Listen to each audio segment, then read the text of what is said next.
Agladlading iti kabsat ti biktima, iti nakakaskas daaw, ken makapaupay apan nakapalto-paltog ni Mr. Ruben Taccuban, iti barangay Davila, Pasuquin, Ilocos Norte.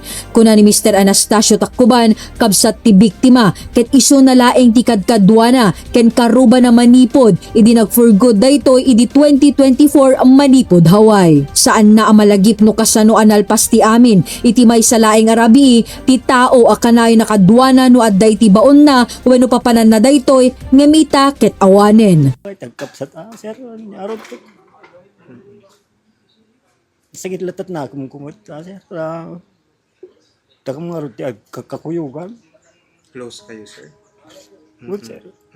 Anati kang ron ang pagubraan na, sir? Ken pagubraan niyo? Agkalkala. Tabi sir manak lang sir agala kurita kasi yan lang ti bubrak sir. Agkuy-kuyo kayo, sir? Sir agbambantay ito may sanad to eh. Well, sir, anati kang ron na ang mga mismo kanya na, sir, tatagawan, sir? Hindi di kinasayat na kanya sir. Kasi nung iladawan so na, sir, kas may isang kabsat, kas may isang ama, ken asawa. Basta di sir nasaya at kakanyak at sakti sumar mo kanya na. Awam sakit na akong na kanyak. Awam kanyak kanya na. Sakit na ako. Tadakam nga ti kadkadwa. Kaano kayo nang udi nga nagsarita, sir? Mga nasor makalawasan sir. Sa naksanak milaya banito na ito panaran ti pension na jay lawag. May bantay no kwante ta sir kanti kalding itino ka sir. Hindi na udi nga nakita mo so na, sir, umet na deadlawam, nga da problema na, when a wet na is istorya, Awam mo sir. awan na gagangay mo na, sir. Numaykan ka man ng tigundaway ang makasango isuna ta adda iti mensahe kahit mo ipadanon ano no ket mga ipagkakila ti manong mo, sir. Dagam mo pa ito ta sir. Dagpay unay mga panunot di kurat ta. Sir. Maudi lang ingin, sir. No adda iti kahit mo ipadanon, sir, kida iti nangubra, kida iti papa nakatilikap sa tiyo. Ilang masawon sir. Barbarang kwantumot lang makonsensya ta. Di ko anong tutuwag bagi na nga siya. Ano na yung magkakukuha isuna sir? Balda deti may isa nga iman na. Balda pa deti sa ka na may isa.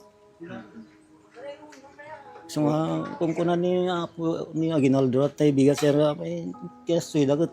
Amot mong kabalbalin kung kuna da pa ya. Na-atake dito, sir? Sir? Na-stroke dito, sir? Naan pulyo deti sa ka na may isa sir.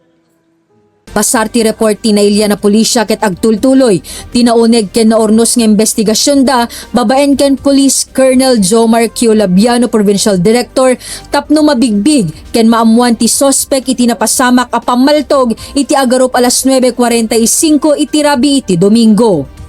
Segon ti umunang investigasyon ti Pasuquin Municipal Police Station, ti biktima ket adday kusina nga agsagsagana amangan iti pangrabiina idin akellaat napalto-paltugan iti namin adu adaras babaen iti saan pay a mabigbig a sospek.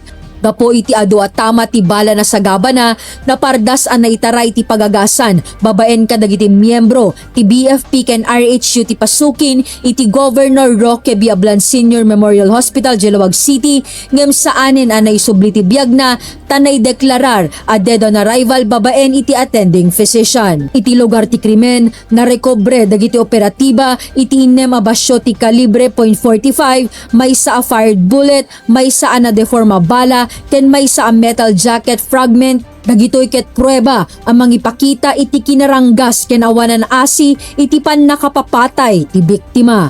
Siguradwen met ti INPPO ti publiko at tuloy-tuloy tinauneg ng investigasyon tapno mabigbig ti sospek bayat ang makipagkoordinar iti komunidad tapno maipaay ti hustisya iti biktima ken iti pamilya nga inggana ita ket agladladingit ti pan nakapusay iti mesa a padre de pamilya.